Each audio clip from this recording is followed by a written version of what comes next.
Hi, folks. This is Don Meisner with the North Country Fishing Report. In another report, I talked about open water safety. Well, let's talk about ice fishing safety.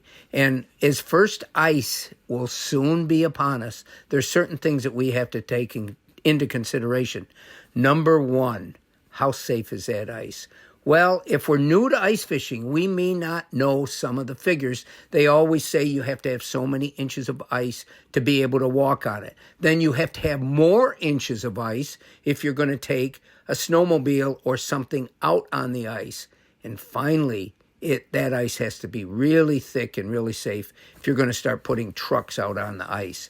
And if you're going someplace that's probably pretty good, then other people are going to know about it. And so there's going to be more weight out there on the ice with more trucks, more people, more sleds, and so forth. So it's very important that you make sure that the ice is thick enough. The second thing is realize and know that shoreline ice is going to be some of the most dangerous of all, because if the water is fluctuating, the winds can make it fluctuate. There's so many different factors.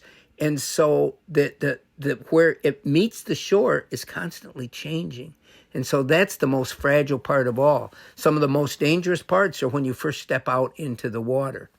There's other things that you need to have to know to be safe if you're going out on the ice. One of them is just the basics. You should have some kind of a metal rod or spud or something with you, as well as spikes tied around your neck, so that if you do go in, first of all, by testing the ice as you walk, by tapping it, by using that spud to try to find out just how safe it is in front of you. You can hear differences. You can feel differences.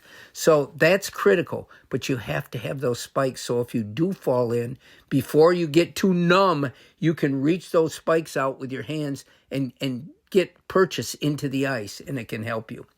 Safety is so important. There's so many other aspects. The safety to your body, that you don't suffer undue cold and hypothermia and all those other things that comes with being out in extra cold weather. You have to have warm things on your feet. And we'll talk about more of that in the future, because there's so many new products out there. But I want you to realize that if you're going to be going into ice fishing for the first time, these are basics that you might not understand, but you should take the time to learn them before going out. Until next time, folks, this is Don Meisner with the North Country Fishing Report.